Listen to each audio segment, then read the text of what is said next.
How's it going, everyone? Today we're going to be looking at an old album from 2014, Foreknown's Ornithology. So obviously, there's a lot of great albums that are unique in some way, but we've got a special case on our hands with Ornithology. This album is mainly unique, rather than just having uniqueness as a characteristic. That may sound confusing, so let's stick with our basics. We've got a weird, unique album that can't be described as anything other than unique. Why though? I mean, I've seen this sentiment shared when people talk about this album. So what exactly is it? We've got a couple of angles to look at this album from, so let's get right into it. Alright, so these are two elements, but they mesh really well together. I'm a supporter of the idea that a rapper's voice is an instrument, and Foreknown's got a voice that booms without feeling too loud. He sounds authoritative without seeming forceful. He comes across as intelligent without being condescending or patronizing. It's rather deep as well, so he can use his voice for dramatic effect. Let's look at a quick line from one of the album's songs, Catharte's Aura. Everybody knows that she gets around. Her promiscuous behavior is the talk of the town. This line is notable for the image it paints of a particular woman, and it's an element I'll absolutely touch on later. For now, it's the way he says it that is so weird. Whereas most artists might simply place a focus on the two rhyming words by making them related in some way, Foreknown goes an extra step.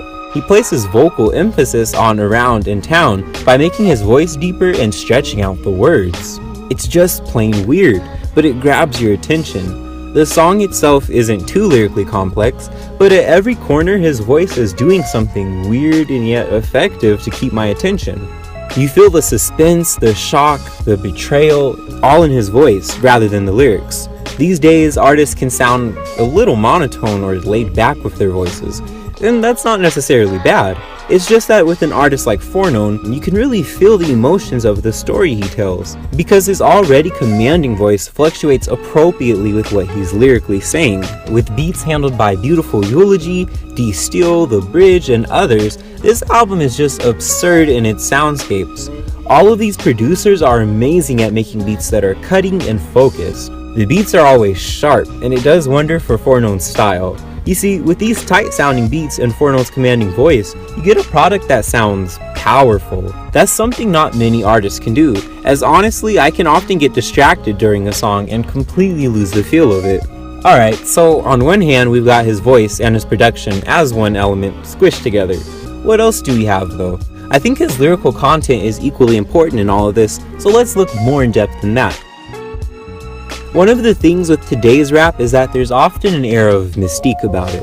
Take for example someone like Paris Chariz. I enjoy his music and his new wave sound, but it's hard to gauge him. He makes a lot of slang references and says things that a casual listener like myself likes the sound of, but doesn't understand intimately. In that light, it can almost feel like he's speaking in code, and that's mysterious because at that point I'm forced to pick up more of a vibe rather than an explicit message. Foreknown sacrifices mystique for explicitness, and it's a trade-off he manages well. He relays a lot of noteworthy information about his views through his lyrics. In the song Bird in Hand, he starts off describing a person who is consumed with greed and living a financially prosperous life, speaking from that person's perspective. From there, he provides a defense for the lifestyle. You think I'm living selfishly, then I can see apparently you haven't paid much attention to the gospel of prosperity. Here, we can see how Foreknown really sees Christians who only seem concerned with financial prosperity and comfort. He feels comfortable enough with his understanding to portray a gospel of prosperity-minded person. We can see that Foreknown not only has strong opinions, but has the conviction to stand by them and convey them without being vague. Foreknown also talks about men and women in a way that you don't often see in hip-hop. In Catharte's Aura, he starts off by talking about a man who's ended up in a toxic relationship. Foreknown initially portrays the woman as the vulture with lines like, eyes locked, beak sharpened, waiting for your dying breath so she can pick the carcass. From these sort of lines, we get the impression that the man was the misled one who is now getting preyed on by a woman. The rest of the song details how the man in the story meets the woman, and how the relationship quickly deteriorates and takes a turn for the worst. In the man's mind, he is the victim, But from Foreknown's view, the man's inability to break off the toxic relationship lies in the fact that the man enjoys the physically intimate aspects of the relationship and is enslaved by them. Foreknown reveals that the man never actually loved the woman from the start and was purely using her for sex, and it all ties into the fact that the man was previously fighting a losing battle against his porn addiction. This relationship is just a manifestation of that addiction. The man was, all along, preying on the woman. He knew about her promiscuous reputation and used it to his advantage. In a disturbingly bleak twist, he reveals that the man is the vulture with this line, "But I'm sure with all certainty that she was the one in the desert and you were the one circling, vulture." He portrays women in a more sympathetic light, as seen in the song Little Miss So-and-So. He starts off talking about an anonymous woman who is not only aware of her beauty, but uses it to attract men. However, he's very quick to paint her a sympathetic picture with this line towards the beginning. She's quite accomplished in all her tricks of the trade. Her mama's boyfriend taught her everything when she hit the 6th grade. This line says everything it needs to without going too far, striking a balance of explicit and implicit that not many artists can recreate. The rest of the song details how this and several other similar events in her childhood led to where she is now. He lets the audience know she's definitely out to seduce men, but he dedicates the rest of the song to painting a delicate and detailed background about why she's out to tempt men. It's an incredibly sympathetic approach that you simply don't see a lot in hip-hop. Overall, when it comes to genders, I get the feeling that Foreknown is definitely harsher on men than women. This is interesting because society at large tends to let men off the hook with a lot more things than women. When a woman sleeps around with several men, she's a temptress, a man-eater, or a whore. If a man does the same thing but with women, he's a player, he's suave, smooth, he's a ladies' man. It's easy to see the difference between these terms in that the men's are positive sounding while the women's sound shameful. Foreknown acknowledges these double standards and chooses to go against the grain in his music.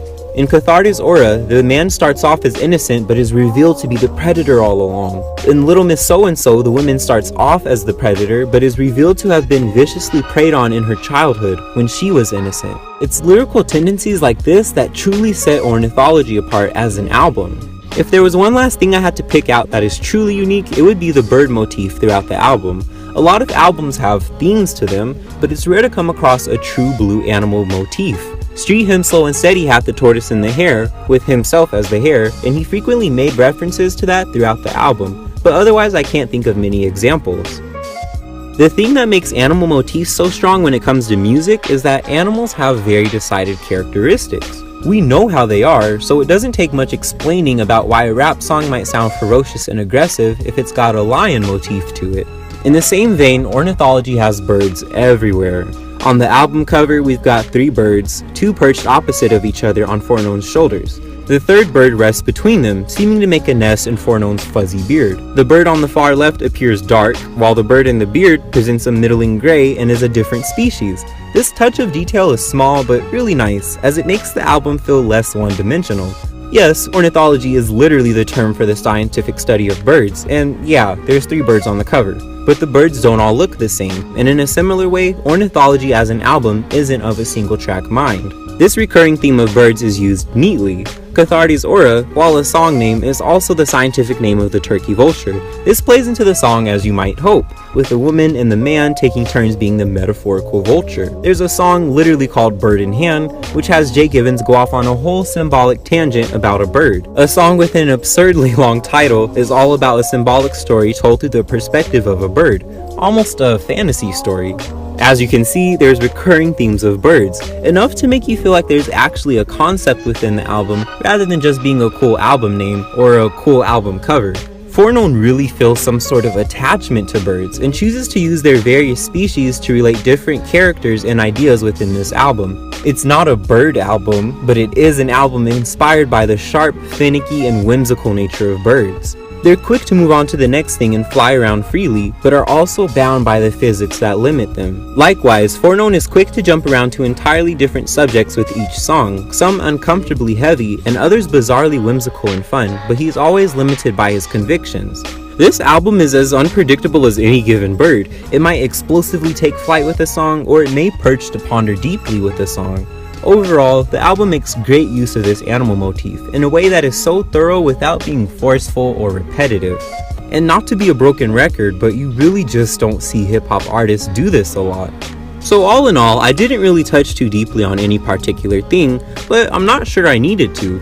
That's the beauty of this album. Like I said at the start, it's unique by nature, not as a trait. Unique is how the album works. It's how it thinks, how it breathes.